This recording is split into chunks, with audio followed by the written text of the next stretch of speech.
And here recently, we've been reading articles and financials and different things, and it's showing us even more.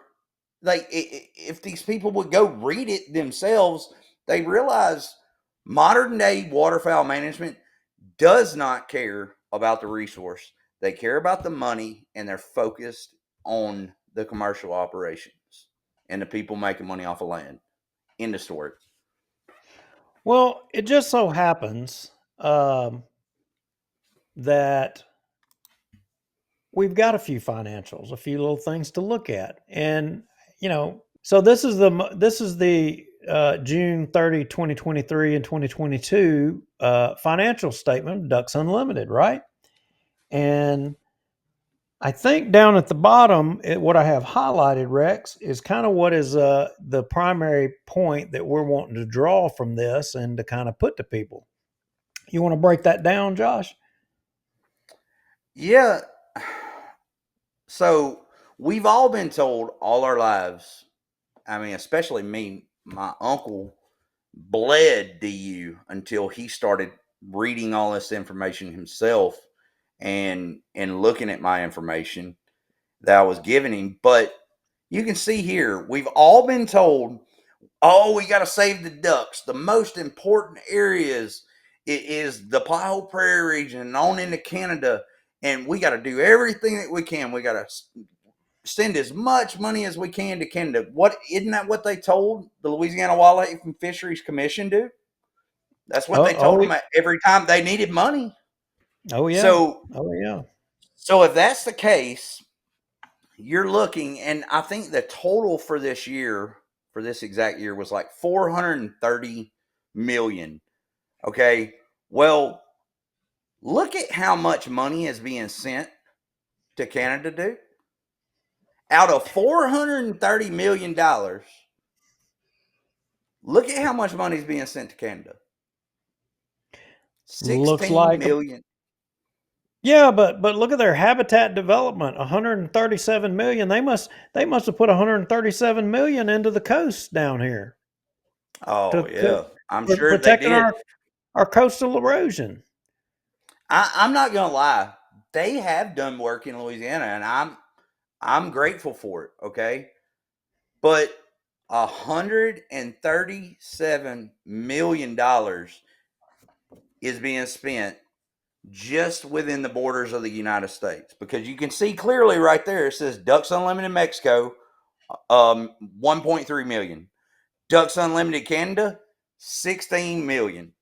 Okay, where is all this money, this $137 million?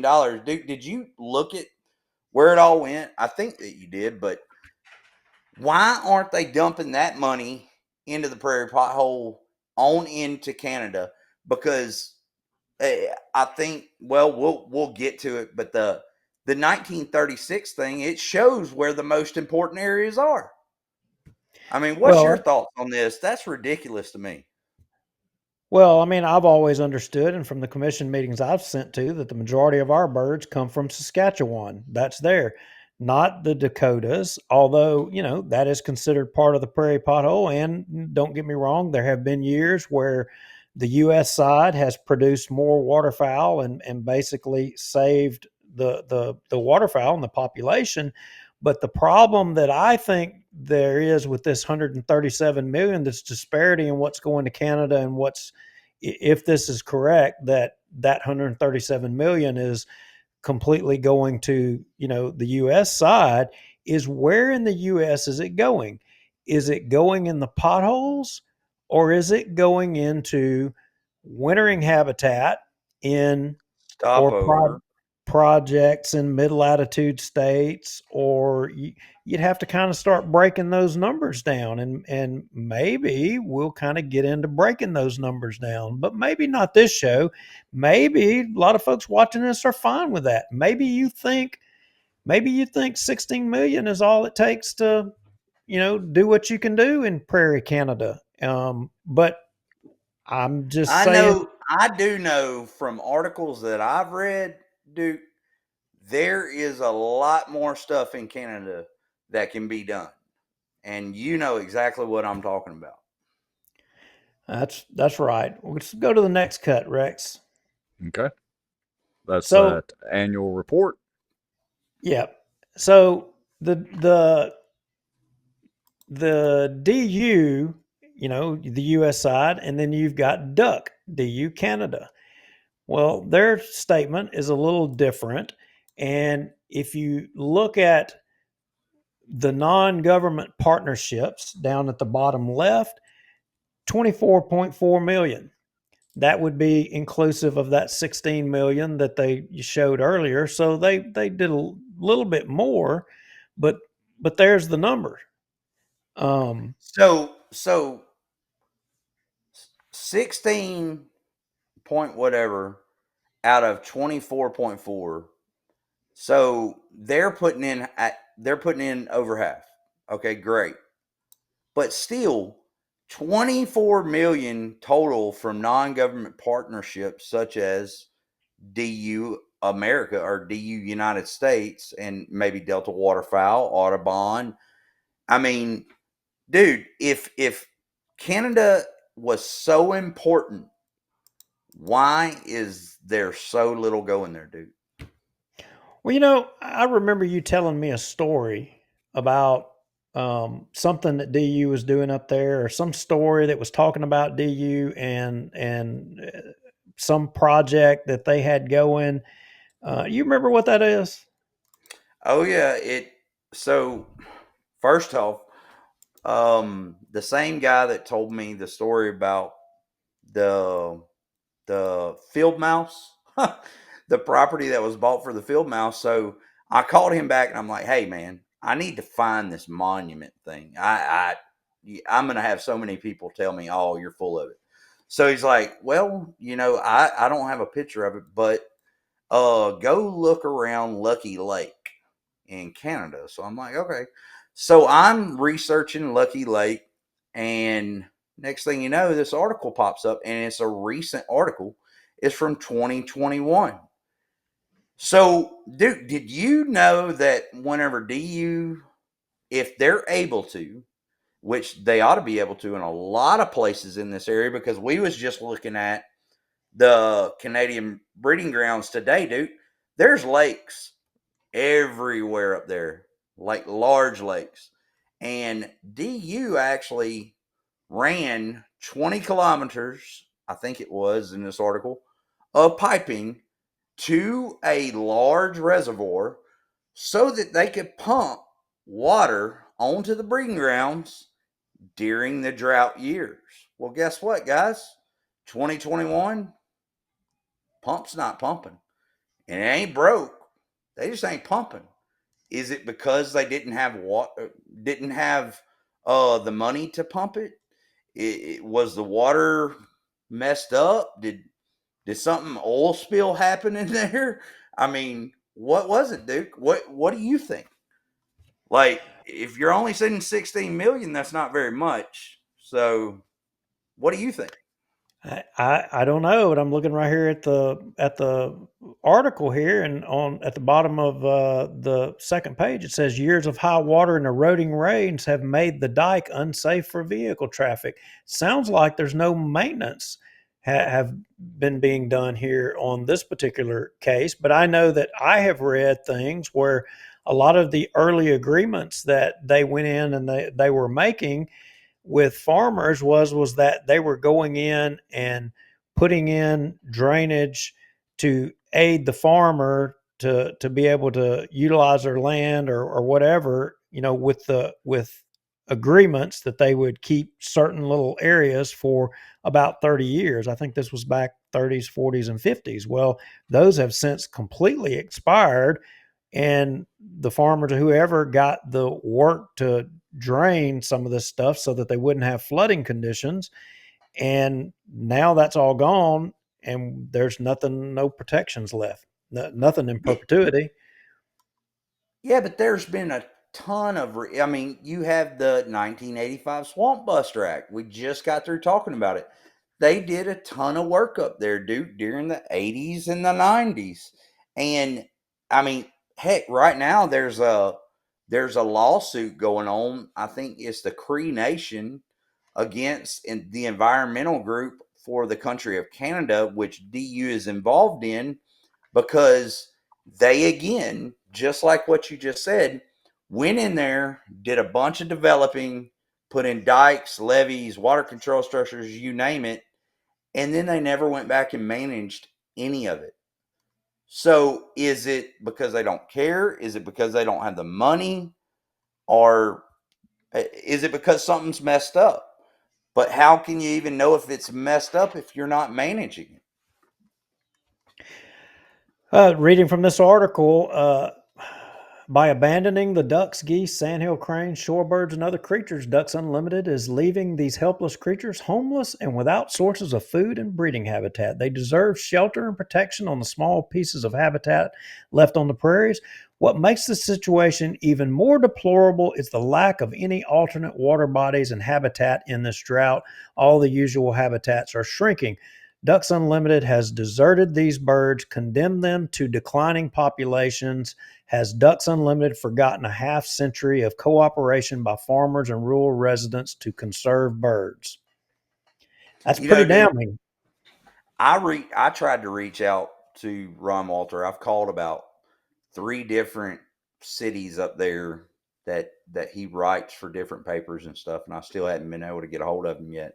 But I talked to secretaries and different people at all these places, city halls up there, and at the newspapers that I called, and every one of them was really nice. And I'm talking about this article, and they all vividly remember that exact year, and they're like, we didn't understand why they weren't doing. We enjoyed it. It's a tourist attraction because people love to come here and see this, and we didn't understand why they wouldn't do it. And now you say, I didn't notice that something was messed up with a levee, but you would think that if the city and the newspapers are writing about all this, was that just an excuse not to do it? Because if the levees was going to mess up the roads or something else, I don't think Mr. Ron Walter would have been writing an article griping about them not flooding and the city speaking out about it.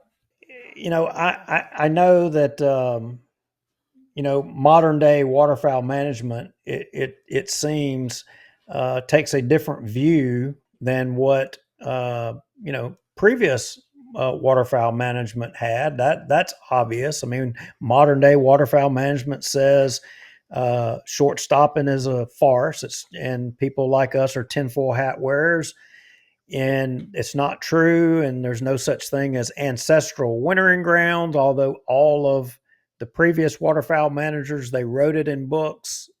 They documented it. And now, we hear today that, the American side of the prairies is the most important. And but that's not what waterfowl management in the Well, past said, was it? no. And I think that I dumped it in here today. We were discussing it. And I also dumped a little snippet from this into that meeting last night whenever that same individual was talking about breeding populations. And here lately, I've been sharing it with people. And whenever I send it to them, I'm like, what year do you think that came from? And they're blown away whenever I say 1936. Because key thing, 1936 was right after the Dust Bowl. It was Next right cut, after right? right after he President Roosevelt put the regulations in for no baiting, and it was right after they finally started ending the market hunting, and the breeding population was way low. Well, if you look at this map, Duke, all right, what does it say right there at the very top? Let me go to my screen so I can see it. Well, in the words of our Speaker of the House, Mike Johnson, in my Southern gentleman voice, this is the most important area where duck restoration dollars will produce the most ducks. And it's not pointing to the U.S. side; it's pointing to the Canada side. Exactly. And then if you read further into this, so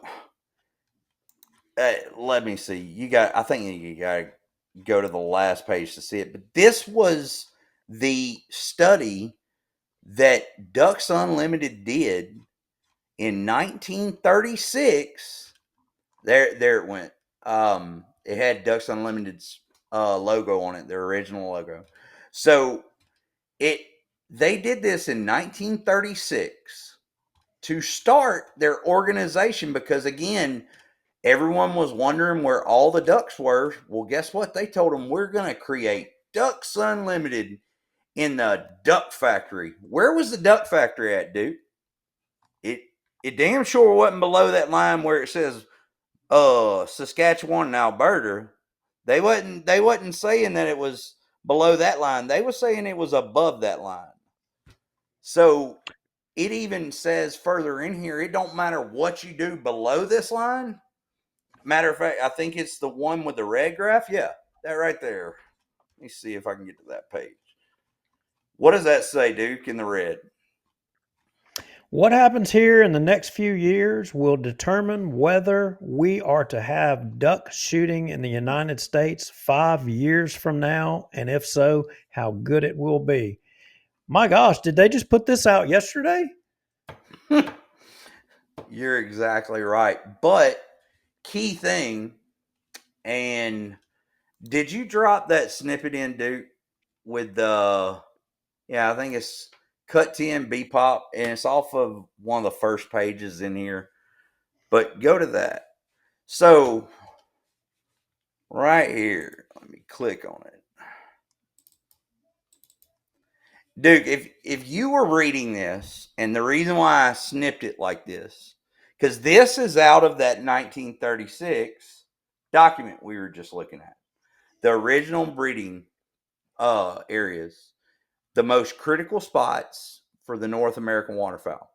If you were reading just this snippet, if I sent it to you, what year, not knowing it was from 1936, what year would you think that was from, dude?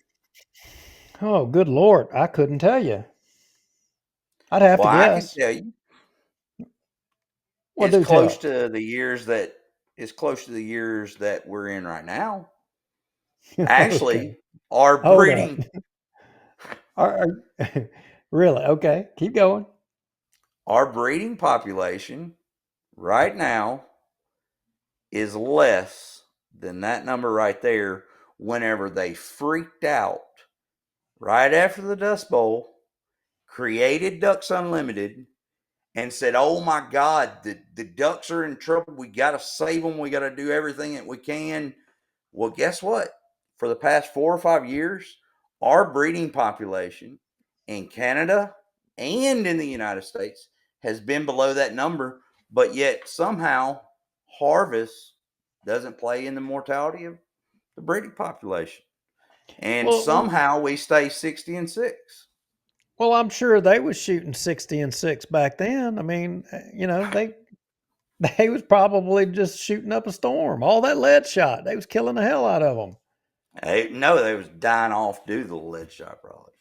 But it just blows my mind that they screamed and hollered, oh my God, we got to stop hunting ducks. They were literally saying, what happens right here in the next 5 years determines whether we're going to be duck hunting and being able to shoot ducks in the next 5 years, and how good it'll be in 5 years if we can and accomplish what we're trying.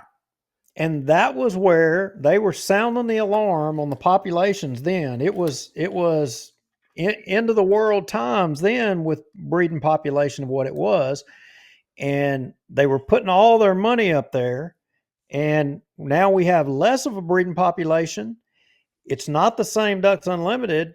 I mean, it's a Ducks Unlimited of hundreds and hundreds and hundreds and hundreds of millions of dollars, but yet consolidated financials that we have there, it shows DU Canada only getting 16 million. And then if you can glean from that 137 million that's being spent in the United States, Canada is not important. Why is it? I'm just, I don't know. They Duke, need more Duke, money. I They're saying, understand. I understand that Canada. Okay, I understand times have changed. You know, this was 1936, but what's so crazy is the number really hadn't changed that much. It's close, and it's distraught here, and it's distraught now. But we looked up there. All of the Pothole Prairie region is still there.